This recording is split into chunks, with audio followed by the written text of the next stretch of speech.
Welcome to Organizational Behavior.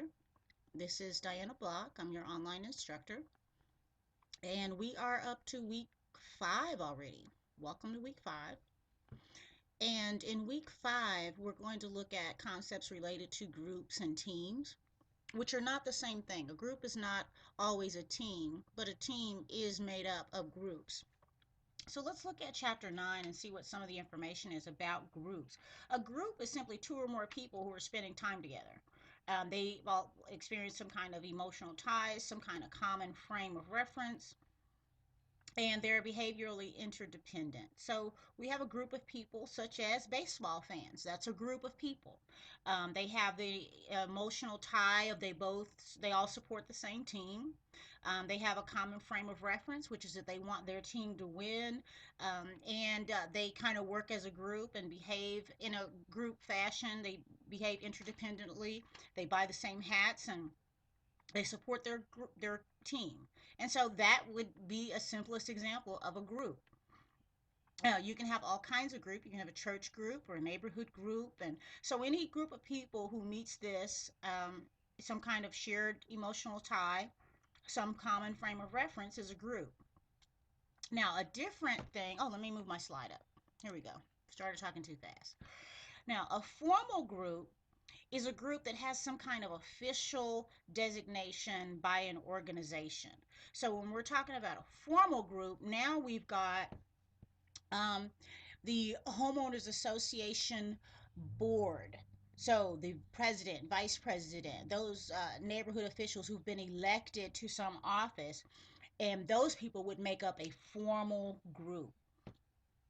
So when we have formal groups, this can be permanent or temporary, but these people are going to be the actual building blocks of an organization. So when you have a corporation, the board of directors is a group. The senior managers are a formal group. They have official designations and requirements to accomplish tasks. So that's a formal group. But you can also have informal groups that are just social groups. They don't have any official titles or designations, but they may have some common interests and personal ties. So a formal group actually has some official designations. So when you're talking in your discussion for week 5, it's asking you to talk about a group that you recall or are familiar with and talk about some of the dynamics of that group. So one of the things you'll want to specify is whether the group you're referring to is some kind of formal group or just an informal social group. Um, we also, in chapter 9, will look at the concept of working groups versus teams. Now, in a working group, these are people who actually, just in the general sense, work together, but they don't have to interact with each other in order to complete their work. So maybe some of you have been on groups employed by companies and you work in a group, but each of you or most of you in the group are working on something independently. What your work doesn't depend on the next person. You're not collaborating. You just happen to be assigned to the same manager. You're just a working group. You all report to the same manager, which makes you a group, but your work doesn't depend on each other. Now, by contrast, when we're talking about a team, with a team, you are actually engaging in collective action to produce some joint work product.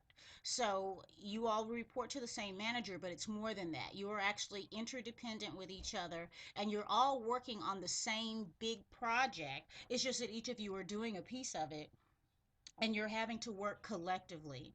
So when you look at the assignment for this week, the case that covers chapter 9, one of the questions is what makes this group a team? So in the article, you're going to read about a group of people that do work together, and the question is asking what makes this group a team.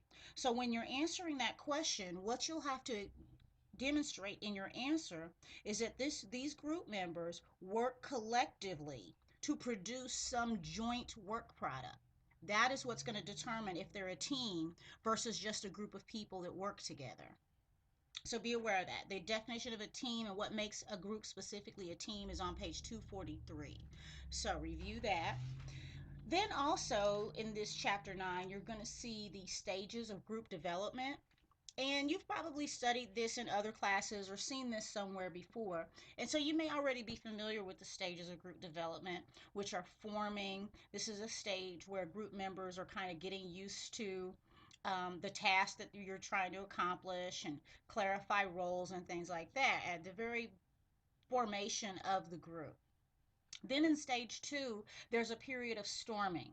And in this stage, there are potential issues that are being explored.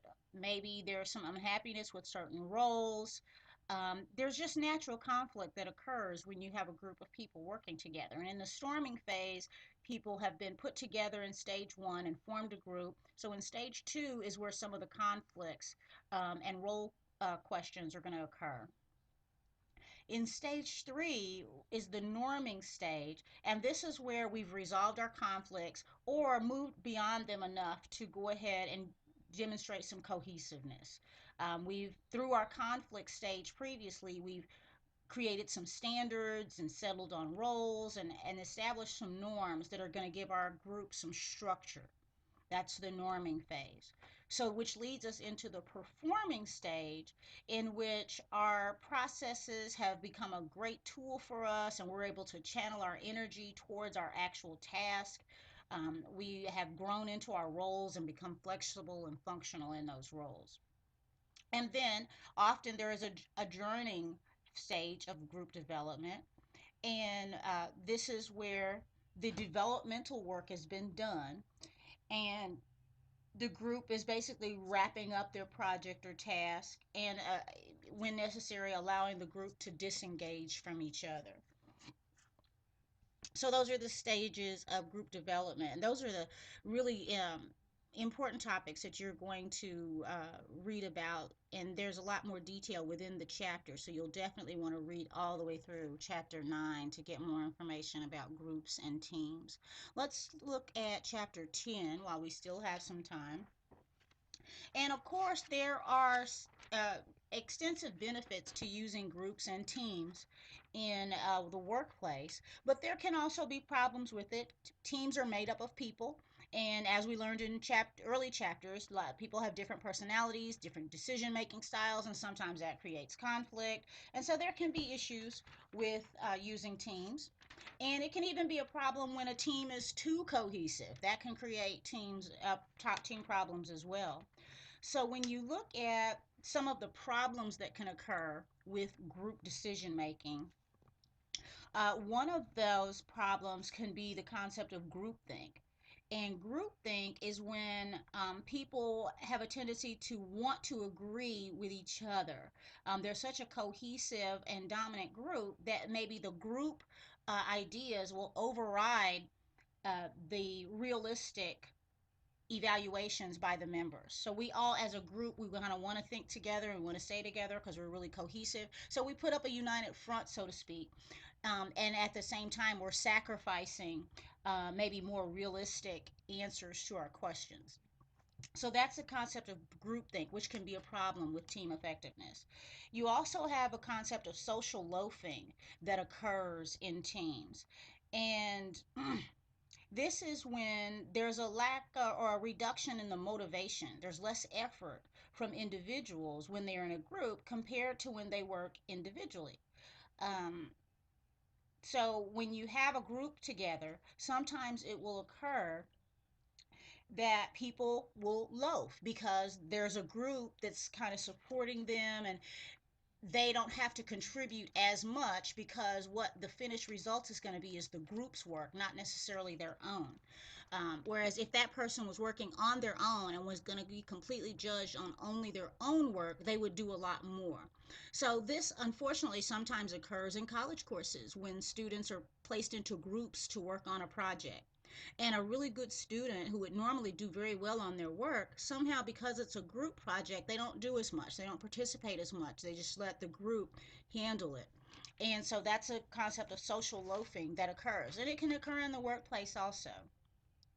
And it's something that happens sometimes in groups. Then you also have the concept of polarization. And in this situation, teams are making extreme decisions. They're making extra risky decisions or extra conservative decisions.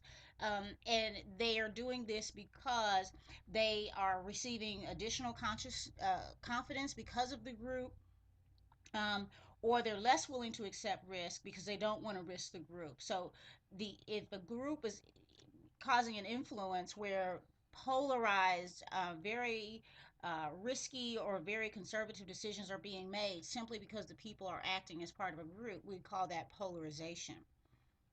And then lastly, we have a situation of social facilitation, which is a situation where people are influenced by the group because they maybe socialize really with the group too much.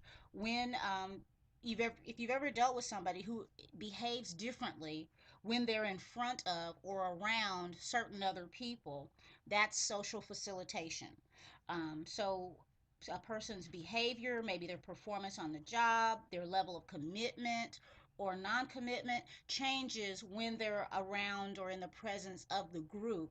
That's social facilitation. And this is something that could happen when you have teams working together. The team can influence certain individuals and change their mind and behavior about things when the group is present. And in those situations, sometimes it is more effective to have people work individually so that they can make their own contribution, provide their own thoughts, and act out their own behavior rather than being influenced by their group.